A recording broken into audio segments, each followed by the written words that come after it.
오늘의 정치권 이슈 짚어보겠습니다. 김병민 국민의힘 비대위원, 김현정 더불어민주당 대변인 두 분 나오셨습니다. 어서 오십시오. 안녕하세요. 제가 영상으로 보여드린 것처럼 약식 회견이 오늘부터 잠정 중단이 됐습니다. 불미스러운 일이라고 표현을 했는데 이게 MBC 기자가 질문을 하는 게 잘못된 건지 아니면 관계자의 설전이 잘못된 건지 어떻게 보십니까? 언성을 높이면서 나왔던 그 장면들 아마 많은 국민들께서 지켜보셨을 거라 봅니다. 그러니까 기자분들은 국민을 대신해서 묻는 분들이죠. 그러니까 당연히 대통령과 또 정부에 대해서 부정적이고 비판적인 뉴스에 대해서 얼마든지 물을 수 있습니다만은 해당 방송사가 스스로의 얘기되고 있는 측면들을 대상으로 또 묻고 여기에 대해서 질문하는 과정 속에서 굉장히 언성이 높아지고 또 국민께 불편한 모습들이 여과 없이 노출된 것이 아닌가 싶습니다. 예. 저 자리에는 저런 MBC 기자와의 설전 말고 대한민국의 경제, 안보를 비롯해서 굉장히 중요한 이슈들에 대해서 묻고자 하는 기자님들도 상당했을 겁니다. 네. 윤석열 대통령이 오랜 기간 동안 이런 도어 스태핑을 통해서 국민들과 함께 투명하게 소통하고 싶어 했던 것은 국민을 대신해서 묻는 기자들과 격이 없는 소통을 하고 싶었던 모습일 텐데 네. 이런 일들이 지난 순방 과정 그리고 그 이전에 있었던 이 바이든 등을 끌어냈던 MBC의 이 왜곡된 문제들 등을 토대로 많은 원칙들이 좀 무너졌다 판단했던 것 같고 여기에 대한 총체적인 재점검이 좀 필요한 상황으로 판단했기 때문에 도어 스태핑에 대한 중단 결정을 일단 잠정적으로 내린 것이 아닌가 싶습니다. 예, 대변인께서는 이번 중단 조치를 어떻게 좀 보셨습니까? 일단 그 MBC 기자의 슬리퍼 신는 거라든지 팔짱 낀 그런 그 외형적인 그 문제들을 여기 이제 일부 지적하면서 그런 발언들이 좀 나왔었는데 본질은 그동안 이제 MBC 취재에 대한 불만에 대한 적개적인 태도가 이제 분출된 것이라고 보고 결국은 MBC를 희생양 삼아서 네. 언론 길들이기 하는 것 아니냐 이렇게 해석할 수밖에 없을 것 같습니다. 네. 그 일부에서 이런 얘기를 하셔가지고요. 만약에 MBC 태도나 질문하는 것들이 문제라면 그걸 시청자나 이제 국민들이 판단하게끔 놔두면 되는 거 아닌지 이런 말씀도 하시더라고요. 근데 MBC가 보여줬던 그간의 일들이 단순한 태도의 문제를 떠나서 미국 백악관의 F자가 섞여 있는 이 사실상의 가짜 뉴스를 가지고 선동성 이메일을 보냈던 내용들, 수차례 많은 지적들이 있었는데 여기에 대한 시정 요구 그리고 여기에 대한 질문 등이 있었음에도 불구하고 명확하게 시정된 내용들이 하나도 존재하지 않습니다. 그러니까 많은 대한민국을 대표하는 언론사분들이 계신데요, YTN을 비롯해서 예. 그러니까 이런 그 언론들이 국민을 대신해서 물을 수 있는 여러 가지 긍정적인 순기능들이 있음에도 불구하고 많은 일들이 이 MBC와의 갈등으로 노정되기 시작하면서 실질적인 도어 스태핑과 또 대통령의 메시지가 왜곡돼서 전달될 수 있는 가능성들을 여과 없이 보여줬기 때문에 그런 일들 속에서 이 중단 조치 결정이 내려진 것이 아닌가 싶습니다. 그러니까 제가 대통령 후보 시절 한 네. 1년 정도 대변인을 하면서 후보 시절에는 우리가 백브리핑이라고 얘기를 하는 기자들과 격이 없이 물을 수 있는 과정들을 하루에 한 번씩을 가집니다. 예. 네. 근데 그 당시에도 민주당의 이재명 후보가 1일 백브리핑을 중단하기 시작하면서부터 언론이 좀 술렁이기 시작했거든요. 그리고 윤석열 후보에게 물었습니다. 백브리핑 계속 하실 거죠? 라고 하니까 후보 시절 웃으면서 했던 얘기가 대통령 돼서도 할 겁니다. 이렇게 웃어서 기자들이 술렁였던 적이 아직도 기억이 납니다. 그러니까 그런 의미를 담아서 국민과 함께 여러 내용들을 함께 소통하고자 하는 대통령의 의지와 뜻은 지금도 저는 여전할 거라고 생각을 합니다. 예. MBC뿐 아니라 대한민국에 있는 많은 언론은 여전히 윤석열 대통령과 정부를 향해서 비판적이고 부정적이고 답하기 곤란한 내용들을 굉장히 많이 물어보죠. MBC가 없다 그래서 다른 언론들이 그럼 윤석열 대통령에게 입맛에 맞는 내용들을 갖고 보도하느냐? 대한민국 언론들이 그렇지 않지 않습니까? 하지만 지난날 보여줬던 MBC가 지금 현재 대통령실과 가져왔던 대언론 관계들이 상당 부분 부정적인 요소로 작용하기 시작했던 내용들이 있기 때문에 총체적인 점검 차원들에 내린 결정이 아닌가라고 저는 생각합니다. 그럼 이게 재개가 되기 위해서는 어떤 전제가 있어야 될까요? 일단은 MBC가 이번 사건을 통해서 보여줬던 일들에 대한 수정 보완 조치들이 일단 반드시 좀 뒤따라야 되지 않을까 싶고요. 지금 현재 이 약식 브리핑으로 볼 수 있는 도어 스태핑에서 묻고 답할 수 있는 내용들은 또 한정돼 있지 않습니까? 네. 그러니까 말단 지역적인 내용들을 바탕으로 계속 뭔가 말꼬리 잡는 식의 내용들이 이어지게 된다면 도어 스태핑을 해야 되냐 말아야 되느냐에 대한 여론 속에서도 극명하게 부정적인 인식으로 갈릴 수밖에 없는 내용으로 나타날 수도 있습니다. 그러니까 MBC의 문제뿐이 아니더라도 도어 스태핑을 꼭 하는 것이 좋은 것인가에 대해서 국민적 의견은 반으로 갈릴 수밖에 없는 현재의 상황으로 보이는데요. 윤 대통령이 애당초부터 가지고 있었던 근본적인 취지는 대통령이 거대 권력 뒤에 숨지 않겠다. 투명하게 출근길에 기자들도 만나고 대한민국 사회에서 꼭 필요한 중요한 이슈들에 대해서 묻고 답하는 과정에 응하겠다는 근본적인 긍정적인 면이 있는 예. 만큼 그 본질에 관해서 어떻게 이 내용을 좀 살렸으면 좋겠는지에 대한 총체적인 고민이 필요한 시점이라고 봅니다. 네. 약식 회견이 뭐 언제가 될지 모르겠습니다만 다시 재개가 되더라도 환경은 좀 바뀌게 됐습니다. 어제 그 1층 로비에 가벽이 설치됐다고 하거든요. 그건 어떻게 보셨어요? 일단 표면적으로는 경호상의 문제라고 얘기했지만 실제로 그 동안에 이제 MBC에 대한 적대적인 태도라든지 뭐 그 전용기에다가 탑승을 거부한다든지 또는 정상회담의 그 보도들을 그 전속 취재로 해서 풀 기자단의 취재를 제한했다든지 네. 이런 거와 맞물려 가지고 그 가림벽 설치가 결국은 그 언론의 그 취재를 좀 제한하려고 하는 의도가 아니냐라는 의구심이 있었는데 네. 결국 그 우려가 현실이 되었다라고 보고요. 가림벽 설치는 그냥 격과지에 불과하고 실제로는 그 윤석열 정부가 생각하는 그런 취지의 보도들이 나오지 않는 거에 대한 불만의 표시다. 그래서 결국은 이 가림벽을 통해서 뭔가 MBC가 그동안 해왔던 것을 집중적으로 잘못된 점을 부각시킴으로 인해서 앞으로 그 언론들이 좀 그 윤석열 정부에게 그 비판적인 시각보다는 좀 국익을 표현을 이제 국익으로하던데 그런 취지의 그 취지로 좀 바꾸게 하려는 언론 길들이기의 일환이라고 저는 생각을 하고요. 예. 한 가지 더 짚을 수밖에 없는 것은 예. 이 MBC 문제가 사실은 그 뉴욕 순방 때그 비속어 문제 때문에 문제부터 시작된 거잖아요. 네. 그리고 이제 말씀하시는 게 반헌법적이다. 그리고 뭐 악의적으로 가짜 뉴스로 이간질하는 것이 대단히 악의적이다 이렇게 표현을 하시잖아요. 네. 그러면 사실 헌법 21조에 언론의 자유가 보장되어 있는데 이것을 반헌법적이다 얘기하는 것은 오히려 그 발언이 헌법에 맞지 않는 거고요. 그다음 비속어와 관련된 가짜 뉴스라고 하는데 가짜 뉴스인지 진짜 뉴스인지 보려면 그 팩트에 대해서 먼저 윤석열 대통령이 밝히는 게 선행되어야 되지 않습니까? 예. 그래야지 이게 가짜인지 진짜인지 확인되는 거 아니에요. 근데 그것은 전혀 얘기하지 않으시고 그냥 이거는 가짜 뉴스다 규정해 버리는 것 자체도 그냥 그리고 언론이 어떤 문제가 있으면 법적인 조치들 또는 뭐 언론이라든지 방심이라든지 언론 중재이라든지 이런 쪽을 통해서 할 수 있는 조치들이 많이 있지 않습니까? 네. 근데 그런 조치는 안 하고 이렇게 그 언론을 통해서 그냥 그 특정 언론사를 찍어 누르는 듯한 그러니까 권력으로 언론을 누르는 듯한 저 태도를 보이니까 더 큰 문제다 이렇게 생각합니다. 그리고 그 언론의 책임을 되게 강조하는데 예. 사실 언론의 책임은 사실관계를 정확하게 보도하는 게 언론의 책임이지 윤석열 정부가 듣고 싶어하는 것만 그 보도하고 또 묻고 싶어하는 것만 물어주는 그것이 언론의 그 책임은 아니지 않습니까? 그 점을 지적하지 않을 수 없습니다. 예, 다른 의견 있으시다면. 네, 문재인 정부 때 있었던 한 언론의 칼럼이 회자가 된 적이 있습니다. 김정숙 여사의 버킷리스트라고 하는 칼럼이 있었는데요. 이 칼럼을 썼던 기자에 대해서 당시 대통령실 정부가 소송을 걸었고 결국 이 기자가 소송에 나왔던 내용들과 왜 본인이 그런 칼럼을 쓰게 됐는지에 대한 경위들을 담아서 책까지 내게 됐던 상황들이 네. 존재합니다.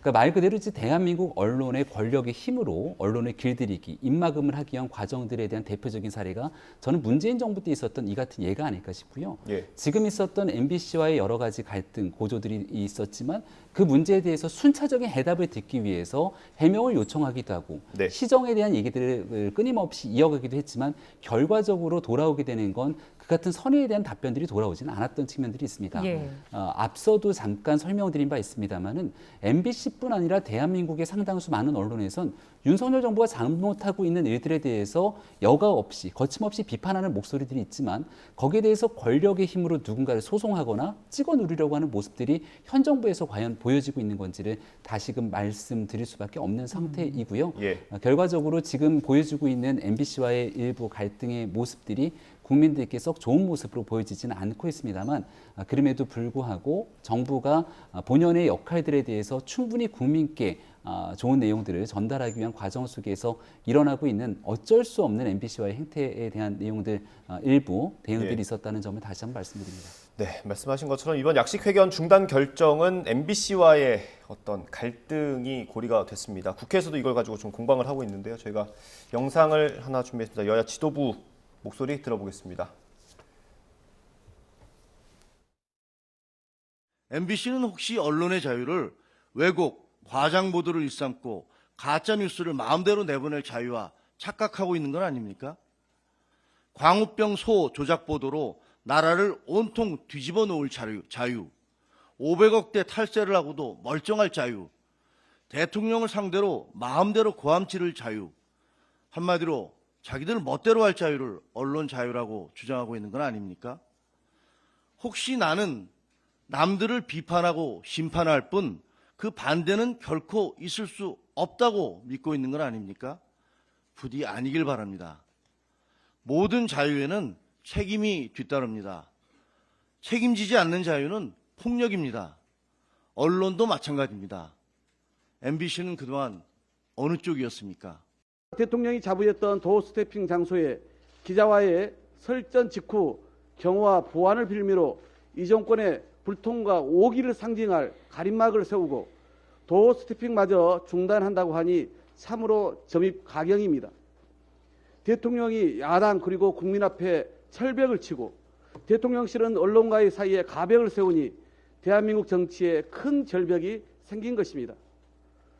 국민 70%가 대통령과 정부가 잘못했다고 압도적으로 지지하고 있음에도 대통령과 여당은 눈과 귀를 완전히 틀어막고만 있습니다. 무능한 실정의 책임을 언론 탓, 야당 탓으로 돌리는 파렴치한 정치를 중단하기 바랍니다.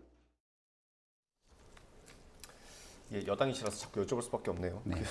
유승민 전 의원 같은 경우는 좀 이런 조치에 대해서 비판하는 목소리를 내고 있는데 그거에 대해서는 어떻게 생각하세요? 언론에 대해서 지금 하고 있는 정치인들의 메시지들이 나오는데요. 목적과 수단을 저는 좀 구분해서 볼 필요가 있다고 생각을 합니다. 일각에서는 언론의 자유가 혹시 침해되는 것 아닌가라는 생각 속에서 그 같은 목적을 달성하기 위한 수단으로서 이번 내용들을 비판하는 그런 일부의 사람들도 있는가 하면 유승민 의원을 비롯한 일부 정치인들 같은 경우에는 목적 자체가 언론의 자유에 관한 부분들이 아니라 윤석열 정부에 대한 비판이 목적이 된 것은 아닌가 이런 생각이 듭니다. 예. 왜냐하면 정부의 성공한 모습들을 위해서 같이 함께 의기투합하고 그리고 하나의 파트너로서 역할하는 게 집권당의 모습일 텐데 집권당의 전직 원내대표를 지내기도 했었고 전직 당의 대선 후보까지 지낸 인물이기 때문에 더더군다나 윤석열 정부가 성공하기 위해서 여러 목소리들을 쏟아내야 되지만 유승민 의원이 내왔던 여러 가지 목소리들을 보게 되면 시종일관 윤석열 정부에 대한 비판 기조가 가장 많은 비중들을 차지하고 있죠. 예. 이번 일에서도 분명히 바라봐야 될 건 시작과 여기에 대한 출발이 MBC로부터 시작됐던 잘못된 일들이 분명히 있음에도 불구하고 이런 얘기들은 온데간데 없이 사라지고 오직 윤석열 정부만을 비판하는 목소리를 내게 된다면 민주당과 야당이 지금 현재 정부를 향해서 비판하고 있는 그런 기조와 무엇이 다른가라고 예. 하는 비판에 놓일 수밖에 없기 때문에 유승민 전 의원이 제기하고 있는 그런 목소리에 조금 더 힘이 실리려면 평상시 윤석열 정부에 대해서 이 정부가 우리 당의 정권이고 함께 성공하기 위해서 무엇을 할 것인가에 대한 깊은 고민 끝에 다양한 메시지들이 나올 때 조금 더 설득력이 있지 않을까라는 생각이 듭니다. 예. 정부 여당과 MBC 갈등의 골이 점점 더 깊어지는 모습인데 이렇게 되면 가장 큰 피해는 누구에게 가는 건가요?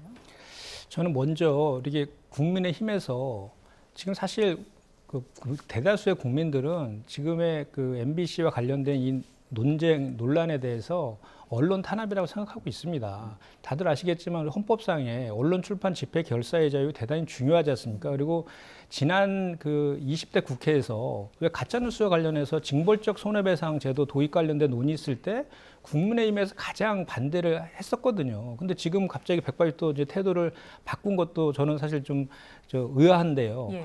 그러니까 만약에 이렇게 윤석열 정부가 언론에 대해서 이렇게 잘못된 언론관을 갖고 있다라고 하면 국민의힘에서는 그 좀 조정하는 역할을 좀 해줘야 되는데 그런 것은 온데간데 없고 그동안에 이제 이준석 찍어내기라든지 주호영 원내대표에 대해서 윤핵관들이 공격하는 거라든지 어떻게 가다가 당에서 당의 입장을 가지고 있다가도 윤석열 대통령이 한마디 하면 거기에 딱 윤심으로 딱 태도를 바꾸는 것들을 많이 봐왔는데 네. 이번도 마찬가지라고 저는 생각합니다. 왜 그러냐면 아까도 제가 말씀드렸지만 MBC의 그 보도가 네. 문제가 있다라고 하면 그 법적인 테두리 안에서 다툴 수 있는 제도적인 장치들이 다 있지 않습니까? 네. 아까 방심위도 얘기했고 언론중재위 제소도 얘기했는데 지금 정부와 국민의힘에서 보여주는 것은 그것이 아니죠. 국가 권력, 그러니까 국세청을 통해서 520억을 추징한다든지 또는 고용노동부가 특별 근로감독을 가서 이와 같은 보도와 관련된 문제 제기를 한다든지 그리고 국민의힘 비대위원이 특정 그 기업에게 광고를 중단하는 공고를 한다든지 이런 식으로 언론사를 대하는 것은 저는 방법론에서 대단히 잘못된 것이라고 생각하거든요. 네. 그럼 이런 문제에 대해서 유승민 전 의원께서 맞는 지적을 했다고 보거든요. 그래서 국민의힘이 저는 이런 그 정부와 언론과의 관계에서 문제되는 지점이 있으면 좀 MBC와의 관계에서 조정하고 중재하는 역할을 좀 하는 것이 맞지. 윤석열 대통령의 입장에서 같이 그냥 MBC를 공격하고 좀 전에도 그 언론의 책임을 강조하시는데 언론의 책임은 성역 없는 그 취재와 보도 아닙니까? 그것을 더 자유롭게 해줄 수 있는 윤석열 대통령이 후보 시절에도 언론의 자유를 그렇게 강조하셨지 않습니까? 네.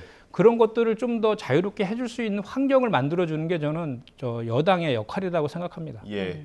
좀 근본적으로요. 이 대통령실이 예전으로 치면 청와대 아닙니까? 한 언론과 이렇게 대립각을 세우는 게 바람직한지는 좀 의문이긴 합니다. 그러니까 지금 상황을 놓고 보면 MBC 때문에 우리 하던 거 안 하겠다는 거 아닙니까? 그건 어떻게 생각하세요?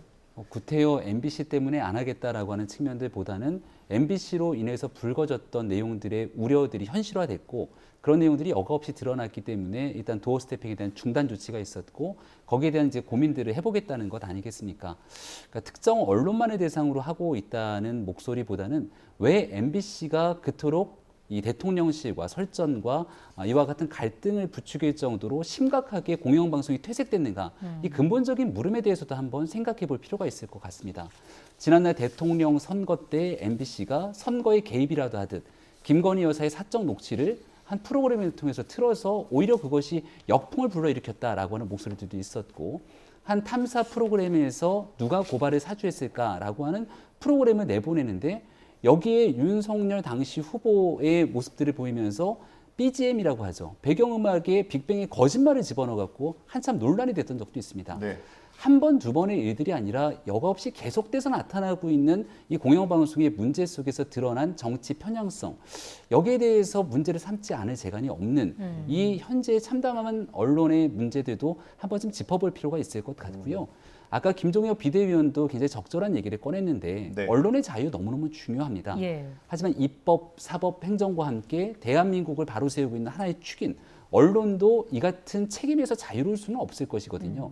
다만 뭐든지 무엇이든지 할 수 있는 무소불위의 자유를 갖고 있는 것이 아니라 여기에 위법이 있고 불법이 있고 또 정치적으로 완전히 편향돼서 목적성을 갖고 있는 행동들이 있다면 또 이에 응당한 책임을 져야 되는 것도 언론의 의무 아니겠습니까? 앞서 말씀 주셨던 국세청의 탈세 문제 언급했는데 예. 이를 거꾸로 바꿔서 얘기하게 되면 없는 MBC의 문제를 가지고 탈탈 털어서 세금을 추징할 수 있는 방법은 없을 겁니다. MBC가 왜 탈세를 저질렀던 문제 속에서도 그동안 이런 일들이 수면 위로 드러나지 않았겠을까에 대한 문제를 고민하는 것이 우선이지 않을까 싶고요. MBC 하나의 문제 때문에 지금 정부와 언론 간의 관계가 혹시 조금 불편한 관계처럼 비춰지는 것에 대한 부담감이 있습니다. 많은 언론들 특히 국민을 대신해서 묻는 언론이 충분하게 대통령과 정부에 대해서도 비판적인 기조를 갖고 이야기를 끄집어낼 수 있음에도 불구하고 이게 우리가 넘지 말아야 되는 기본적인 선, 그 금도를 넘어가는 일들을 좀 막아설 수 있는 하나의 장치로서 이번 일들이 좀 바라봐지면 어떨까 생각합니다. 예. 저도 한마디만 더 네. 예, 해야 될 것 마지막으로. 같습니다. 예. 저는 윤석열 대통령이 이렇게 좀 편협된 언론관을 보이는 데는 이유가 있는 것 같습니다. 그냥 정진석 비대위원장도 얘기했는데 지금 국정 지지율이 거의 20% 후반대로 주저앉았잖아요. 그리고 뭐 보통 해외 순방 갔다 오면 올라가는 게 그 관례였는데 오히려 떨어지는 그런 현상들이 발생한. 그래서 그런 지지율 하락의 가장 큰 원인 중에 하나가 언론 탓이라고 언론 때문이라고 그렇게 진단을 하더라고요. 거기에 그 시각이 저는 그대로 지금 이런 사태와 관련해서 이렇게 투영되어 있다라고 생각하는 겁니다. 그리고 그 전에 우리가 이번에 외교 순방 관련해서도 시작부터 뭐 취재 제한하고 실제 정상회담과 관련해서도 그 풀 재단의 취재를 불허했잖아요. 그리고 보도 자료를 통해서만 보도하게 하고 일본과 미국의 정상들은 나중에 브리핑도 하고 질의응답도 받았는데 그것도 생략하고 그 발리로 이동하는 그 전용기에서 간담회라도 해서 설명해 줄 줄 알았는데 그런 설명은 안 하고 특정 언론사의 기자들만 불러서 사담을 1시간 넘게 했다는 거 아닙니까? 이런 것들을 쭉 봤을 때에는 아까 보니까 뭐 재발 방지 없이는 재개할 수 없다는 입장 이렇게 되어 있는데 예. 어떤 재발 방지를 얘기하는 건지는 전 모르겠어요. 결국은 그 아까도 말씀드렸지만 정부에서 원하는 질문만 하고 원하는 보도만 해라라는 그런 언론의 길들이기가 이 주된 본질이 아닌가라고 의심할 수밖에 없습니다. 한마디만 예. 네, 마지막하면 도어 스태핑이라고 하는 현재 그 약식 기자회견 같은 경우는 윤석열 정부 들어서 처음 시행됐던 내용 아니겠습니까? 전임 정부 시절에 있었던 대통령의 대국민 기자회견을 보게 되면 신년 기자회견 그리고 뭐 취임 2주년, 3주년을 맞게 되는 그 특정 기념일에 맞춘 기자회견 정도가 기억이 날 뿐입니다. 네. 이 같은 도어 스태핑을 국민들과 함께 소통하기 위한 선의로 진행됐던 일들이 그 취지가 잘못 구현되고 있는 과정 속에서 이를 조정하고 있는 일들을 언론 탄압처럼 규정해버리게 된다면 지난날 있었던 정부의 대언론관에 대해서도 형평성 있게 들여다볼 수밖에 없기 때문에 네. 이 내용에 집중해서 좀 바라보면 좋겠습니다. 알겠습니다. 주제를 좀 바꿔보겠습니다. 오늘 구속기한 만료로 새벽에 남욱 변호사가 석방이 됐는데 대장동 키맨으로 불린 만큼 오늘 법정에서 어떤 증언을 할지도 관심이 쏠렸습니다. 이런 증언을 했다고 합니다. 천화동인 1호 지분이 이재명 시장 측의 것이라고 들었다. 그러니까 김만배 씨로부터 들었다는 거잖아요. 네. 어떤 의미가 있습니까? 이제 그 천화동인 1호 과거로 치게 되면 절반은 그분 것에 그분이 누구인가에 대한 많은 논란들이 있었는데요. 예. 이재명 대표의 측근들이 줄지어 구속이 돼 있고 남욱 변호사 또 김만배 씨가 밖으로 나오게 되는 과정에서 여러 가지 의견들을 쏟아내게 되면 이재명 대표가 꽤 곤란한 상황으로 치닫게 될 가능성이 높아 보입니다. 예. 누가 보더라도 이 천화동인 대장동 일당들이 가져갔던 천문학적 수익 구조가 있을 건데 이걸 김만배 씨 혹은 유동규 씨 이런 사람들이 모든 것들을 다 가져갔다고 보기에는 석연치 않은 구석들이 여전히 존재하겠죠. 네. 그 일에 대한 수사들이 지금 순차적으로 진행되고 있는 과정들에 나왔던 이런 주장인 만큼 앞으로 이재명 대표가 이런 일들에 이제 어떤 식으로 대응을 하게 될 것인지 정치적 부담감이 훨씬 더 커질 수밖에 없는 상황에 놓였다고 봅니다. 예. 이게 뭐 간단히 얘기를 하면 유동규 전 본부장의 주장을 뒷받침하는 얘기입니다. 어떻게 들으셨어요? 그러니까 유동규의 저 진술도 저희는 이제 검찰과 딜을 했다라고 저희는 규정을 하는데요. 남욱도 마찬가지인 것 같습니다. 네. 왜냐하면 작년 10월에 유동규가 이 428억이 본인의 소유라고 해서 기소가 되었거든요. 1년 동안 60차례가 넘는 공판을 진행했거든요. 그 과정에서 근거가 됐던 거는 정영학 녹취록이었습니다. 예. 정영학 녹취록에 428억은 유동규 것이다 라고 나와 있고 그 자리에는 김만배와 유동규, 정영학 3명이 참석하고 있었거든요. 네. 그걸 물증으로 해서 재판이 진행된 겁니다. 그런데 1년이 지나서 유동규가 풀려나오면서 진술만 바꾼 거거든요. 그러니까 물증과 진술이 있는데 진술을 가지고 검찰에서 그 정진상 실장을 구속한 거예요. 예. 그렇기 때문에 그 사이에 1년 사이에 바뀐 새로운 물증은 없는 것이고 네. 바뀐 것은 유동규와 남욱의 진술 그리고 지난 7월 달에 있었던 검사 수사검사의 인사 요거만 바뀐 거거든요. 그렇기 때문에 우리가 지난번에도 제가 얘기했듯이 유동규와 마찬가지로 남욱도 본인의 형량을 낮추려고 검찰과 딜을 한 것이다라고 저는 생각할 수밖에 없고요. 예. 그다음에 얼마 전에 있었던 유동규의 증거인멸 교사 재판에서 네. 그 재판장이 그런 의혹을 제기했습니다. 그 유동규의 진술이 번복됐거든요. 증거인멸 교사를 했다라고 자백을 했어요. 그 전에 네. 계속 부인하다가 네. 그래서 재판장이 유동규와 검찰이 딜을 하고 있다라고 그렇게 문제 제기까지 했거든요. 네. 그만큼 유동규의 진술이 왔다 갔다 하고 있습니다. 예. 진술은 일관되고 신빙성이 있어야 되거든요. 벌써 그런 차원에서 유동규의 진술은 상당히 신빙성과 일관성을 잃고 있다라는 예. 것이고 남욱도 비슷한 상황에서 그렇게 주장을 바꿨다라고 저희는 생각합니다. 그러니까 지금 조작이라고 판단을 하시는 건데 이게 그냥 일반 시민의 입장에서 봤을 때요. 한 명이 말을 바꾸는 건 좀 뭐 그럴 수도 있겠다 싶은데 지금 두 명이 같은 진술을 하는 거 아닙니까? 마찬가지로 그 정영학 회계사하고 김만배 씨는 부정하고 있지 않습니까? 정영학 회계료가 나타나고 10월 27일 재판에서 정영학은 이 3명이 공동 소유다라는 거에 대해서 모른다라고 진술했거든요. 예. 그런 진술도 있다는 거고 물증은 분명한 것은 정영학 녹취록이라는 겁니다. 그 당시에. 그거를 가지고 판단하는 게 지금으로는 오히려 더 상식적이다라고 보고 한 가지 더 붙여서 말씀드리면 이게 지금 이래 신도시하고 대장동 그 사업과 관련해서 네. 대장동 일당들에게 뭐 사업과 관련된 특혜를 주고 사후에 428억을 받기로 했다. 네. 이거 아닙니까? 네. 근데 다들 아시겠지만 그 당시에 2013년, 15년도는 부동산 경기가 대단히 안 좋았어요. 예. 미분양이 속출된 그런 때였거든요. 그런 때에 원래는 공공 개발로 하려던 것을 당시에 새누리당 의원들의 반대로 인해서 민관 합동 개발로 진행된 거거든요. 그래서 이재명 당시 성남시장은 그 민관 그 개발에서 공공 환수에 대해서만 신경을 썼지. 왜냐하면 이게 미분양 낼 가능성이 훨씬 높은 사업이었지 않습니까? 그래서 역대 최대의 5,500억이라는 공공 환수를 했다. 그래서 그 당시에 대단히 잘한 사업으로 다른 지자체에서도 16개가 넘는 지자체에서 따라했던 그런 사업입니다. 근데 결과론적으로 나중에 부동산 가격이 올라가서 민간 업자들이 이익이 많이 이제 발생해서 이런 문제가 생긴 것인데요. 그런 그 당시의 상황을 보더라도 이게 무슨 이재명 성남시장이나 정진상 실장이 그쪽 대장동 일당이랑 무슨 이렇게 부정처사후 수뢰를 약속했다 이렇게 갖다가 이렇게 붙이는 것은 너무 과도한 주장이고 근거가 없고 증거가 없다 이 말씀 꼭 드릴 수밖에 없습니다. 예, 지금 뭐 진술과 반박이 오가는 상황인데 오늘 아침 정치권에서 어떤 얘기들이 나왔는지도 녹취로 준비를 한번 해봤습니다. 일단 국민의힘은 이재명 대표의 지도자다운 결단을 촉구했고요. 이재명 대표는 계속해서 정부가 국가 역량을 야당 파괴에 허비하고 있다 이렇게 이야기를 했습니다. 함께 들어보시죠. 지금이라도 이재명 대표가 지도자다운 결단을 내려주시기를 바랍니다. 자신에 대한 사법 처리를 저지하기 위해 민주당 의원들을 정치 공동체로 묶은 족쇄를 풀어줘야 합니다. 그런 것이 앞서간 민주당의 지도자들이 위기의 순간에 보여준 결단이었습니다.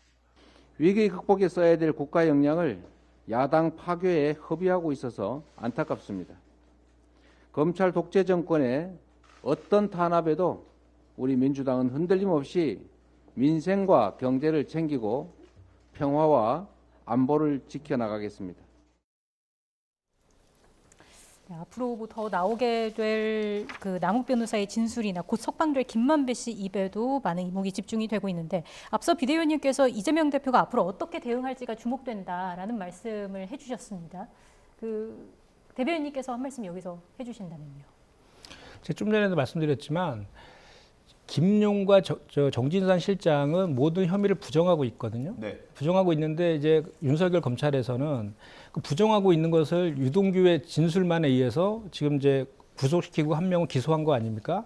그리고 그 정진상과 김용이 이재명 그 대표와 오랜 그 관계를 갖고 있었기 때문에 정치적 공동체다 해서 이재명 대표까지 이제 엮으려고 하고 있는 것인데 아니 앞에 두 명 자체도 혐의를 부인하고 있고 아직 재판도 진행도 안 되고 있는 상황에서 이재명 대표까지 끌어들여서 하는 것은 정말 이것은 뭐 그 제일 야당의 대표 그리고 유력한 대선 후보였던 그 이재명 대표에 대한 정치 탄압이라고 저희는 볼 수밖에 없다 이렇게 말씀드립니다. 근데 이 당에서는 뭐 아직 일부긴 합니다. 이게 대응을 좀 잘해야 된다, 갈래를 타야 된다 이런 목소리가 나오는 것 같아요. 조금씩. 예. 지금 기조로 그냥 가시는 겁니까? 아 그렇습니다. 그러니까 저희가 169명이지 않습니까? 그러면 또 항상 당내에서는 이견들이 있을 수 있죠. 저희뿐만 아니라 뭐 국민의힘은 사실 저희보다 더 하면 더했지 덜하지 않지 않습니까? 그래서 세 분 정도가 그런 얘기를 하고 있는 것인데. 아, 3명입니까? 세 분이죠. 네. 뭐 다 지금 언론에 나와 있기 때문에 뭐 이상민 의원하고 박용진 의원하고 그리고 또 한 분이 조응천 의원 정도가 이렇게 말씀을 좀 하셨던 것 같은데 뭐 169명 중에 세 분의 이야기인 거고 그렇다 해서 세 분의 의견을 무시한다는 거는 전혀 아니고요. 오히려 지금 이재명 당대표에 대한 수사와 그 문재인 전 대통령을 비롯한 전 정부 인사들에 대한 수사 그리고 얼마 전에 있었던 노웅래 의원 등 해서 이게 전방위적으로 우리 더불어민주당을 괴멸시키려는 그런 그 의도가 있는 거 아니냐라는 생각들이 많이 강하게 갖고 있어서 오히려 내부는 똘똘 뭉쳐 있다. 이것 이렇게 보는 게 훨씬 더 사실에 맞고요. 그리고 또 한 가지는 우리 당이 마치 이런 이재명 대표와 관련된 여기에 모든 그 당의 역량을 쏟는 것처럼 이렇게 얘기를 하시는데 그건 아니고요. 오늘도 마찬가지고 항상 그 전에 이재명 대표는 그 민생과 국회에 관련된 민생과 경제와 관련된 행보들을 주로 했었고 발언도 그런 중심으로 했다라고 보시면 되고 이와 관련된 것은 우리 당에 있는 다양한 그 위원회나 TF들이 있지 않습니까? 그 정치 탄압 대책위를 중심으로 대응하고 있고요. 예산 국회라든지 다른 민생의 문제 현안 챙기는 것들은 또 다 하고 있다라는 말씀도 덧붙여 드립니다. 여러 가지 시나리오에 따라서 플랜 B도 지금 고려를 하고 있다라는 말씀으로 이해되겠습니까? 어떤 의미 필연 B라는 게 뭐 예를 들어서 지금은 뭐 입증이 끝난 게 아니기 때문에 하나로 움직인다고 하더라도 만약에 나중에 이재명 대표와 관련해서 무언가가 나오게 된다면 그때는 이렇게 총력 대응을 하는 게 좀 부담이 되지 않겠느냐라는 얘기도 나오고 있잖아요. 그거는 가정을 전제로 그렇게 얘기하는 것은 정말 그건 뭐 그 말이 안 되고요. 네. 저희는 지금 이재명 대표는 전혀 상관이 없고 김용과 정진사 실장도 혐의를 부인하는 그런 단계라서 그 플랜 B나 이런 것들은 뭐 생각할 필요도 없고 생각하지도 않고 있습니다. 예. 참고로 김용 부원장 그리고 정진상 시장이 혐의를 부인했지만 결과적으로 구속영장이 청구되고 난 뒤 영장실질심사 법원의 판단에 따라 구속이 된 것 아니겠습니까? 만약 민주당이 지금 같은 주장대로 하게 된다면 많은 내용들을 부인하고 있지 않는가. 1심에 대한 결과가 나오더라도 대법에서 확정되지 않는 내용에 대해서 예단하기 어렵다 이렇게 주장할 수도 있을 겁니다. 이런 내용들이 어디서부터 나타나게 되는 기시가 민구하니 2019년 조국 전 장관 문제가 불거졌을 때 똑같은 방식으로 귀결됐던 내용들이 예. 생생하거든요. 예. 하지만 시간이 조금 지나고 난 뒤에 결국은 민주당이 또 조국의 강을 건너야 된다라고 하는 주장 속에서 많은 내용들 훗날 후회하는 모습들도 나타났습니다. 예. 지금 두 사람은 부인하고 있는 상황이지만 구속이 돼 있고요. 법원의 결정에 따라서. 이재명 대표를 향한 수사는 불가피할 것으로 보이고 최종적으로 만약 강제 수사 이후 기소가 되게 된다면 그때 이제 민주당의 깊은 고민들이 나올 수밖에 없지 않습니까? 지난날 당원 당규 개정 사항들이 이러한 주요 당직자에 대한 기소 시 예. 어떤 방식으로 진행될지에 대한 논란들이 있었던 만큼 지금 여기에 대해서 3명이라고 말씀하십니다만 공개적으로 얘기하지 않는 민주당 의원들의 목소리들도 이곳저곳에서 들리는 만큼 상당 부분 과거 이재명 대표가 청렴 천국, 부패 지옥을 얘기했는데 그런 부패 지옥의 늪에 함께 빠지지 않기를 바라는 목소리들도 상당하다 말씀드립니다. 예. 이렇게 검찰 수사가 속도를 내는 가운데 민주당 의원들이 윤석열 대통령 퇴진 집회에 참석해서 좀 논란이 되고 있습니다. 지금 6명과 민형배 의원 이렇게 참석을 한 것 같아요. 이게 뭐 개인 자격으로 간 거긴 합니다만 의원이라고 밝히고 간 거 아닙니까? 단상에 서기도 했고요. 어떻게 보세요? 일단 헌법기관인 그 의원들의 개별적인 판단에 의해서 간 거고 그 집회에 참석한 거에 대한 이제 뭐 판단이나 그런 것들은 국민들로부터 정치적으로 이렇게 이제 평가를 받을 것이라고 저는 생각합니다. 예. 저는 그보다는 오히려 이 집회가 왜 이렇게 시민들이 자발적으로 가는 촛불 집회가 매주 열리고 있는지에 대한 본질을 좀 봐야 될 거라고 생각합니다. 지난 윤석열 정부 출범한 지 6개월 동안에 인사 참사를 비롯해서 뭐 외교라든지 경제라든지 안보라든지 그 최근에는 이태원 참사에 이르기까지 정말 많은 그 국정 무능에 대한 문제들이 노정되어 있었거든요. 그리고 지금 지지율도 그것 때문에 거의 20%대로 주저앉은 그런 상황 아닙니까? 네. 그거에 대한 왜 국민들이 이렇게 거리로 나올 수밖에 없는지에 대한 성찰이 먼저 되어야 된다고 저는 생각하는 건데요. 예.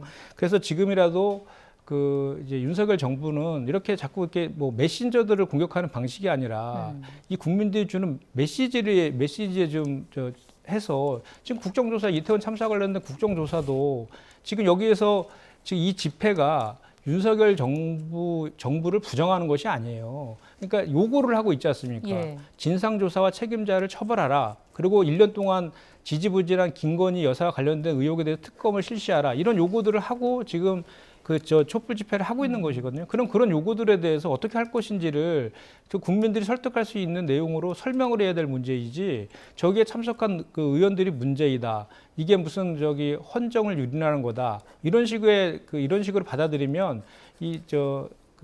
이 국면을 오히려 더 악화시킬 뿐이다라고 저는 생각합니다. 예, 윤석열 정부를 부정하는 건 아니다라고 말씀해 주셨어요. 내용에 대한 비판부터 하면요.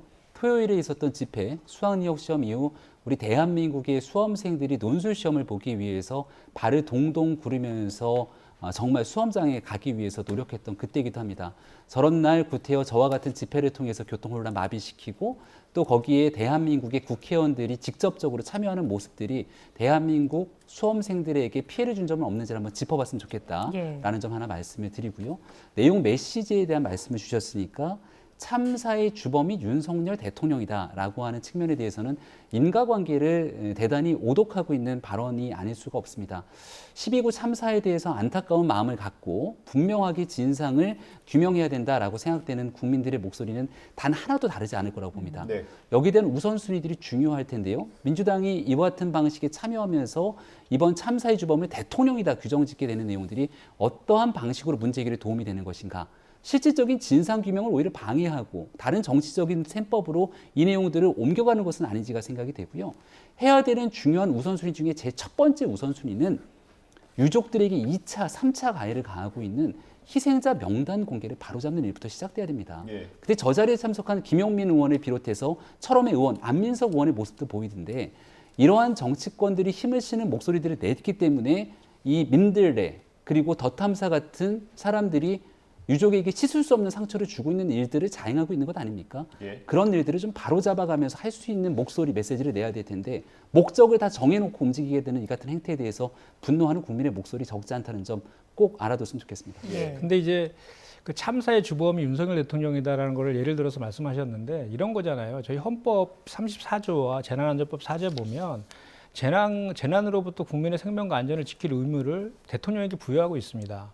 정부에 부여하고 있는 것이죠. 그리고 윤석열 대통령은 그 헌법을 수호하겠다는 선서라고 취임하셨잖아요. 그 이태원 참사에 대한 1차적인 책임은 정부에 있는 것입니다. 그거를 그 얘기를 한 것이지 그게 무슨 이태원 참사를 대통령이 일으켰다 이렇게 주장하는 그렇게 해석하는 것은 너무 과도한 주장이고요. 그리고 왜 그러면 보수단체 집회도 같이 열렸지 않습니까? 보수단체의 집회에 대해서는 거기에서는 뭐 이재명 사퇴하라 문재인 뭐 얘기하면서 막 그런 구호들 외치고 있지 않습니까? 그래서 그거에 대해서는 왜 얘기 안 하는지도 묻지 않을 수 없고요. 그다음에 항상 집회라는 것은 저 집회가 불법 집회가 아니에요. 다 이렇게 집시법에 의해서 허가받고 한 그 집회에서 가서 한 거거든요. 근데 그거에 대해서 뭐 저기 헌정 질서를 유린했다라든지 뭐 대선 불복이라는 표현도 막 하던데 대선 불복은 대선 선거 과정에서 있었던 뭐 부정투표라든지 이런 것들에 대해서 당선을 인정하지 않는다는 게 대선 불복이지 이미 예. 당선된 분에 대해서 이태원 참사와 관련된 철저한 진상조명과 책임자 처벌을 해달라는 그 와중에서 했던 발언이 문제다라고 이렇게 예. 가는 것은 그건 아닌 거고요. 그 다음에 국민을 이기는 예. 정부는 없다라는 말씀 드리고 싶습니다. 짧게 반론 듣고 네. 마무리할게요. 예. 참고로 보수 집회에 국민의힘의 의원들이 참석해서 극단적인 발언들을 쏟아냈다면 민주당은 어떤 반응을 보였겠는지 말씀드리고 싶고요. 저 집회에 민주당 국회의원 6명 그리고 1명의 의원이 참석해서 네. 해놨던 내용들의 있을 수 없는 발언에 대한 비판이고 윤석열 대통령 퇴진이라고 하는 분명한 목소리와 함께 참사의 주범까지 연결져서 했던 굉장히 과한 성동에 대한 내용들 아마 집회 과정에서 보셨던 분들이라면 충분히 이해하실 거라고 생각합니다. 네. 지금까지 김병민 국민의힘 비대위원 그리고 김현정 더불어민주당 대변인이었습니다. 두 분 말씀 잘 들었습니다. 고맙습니다.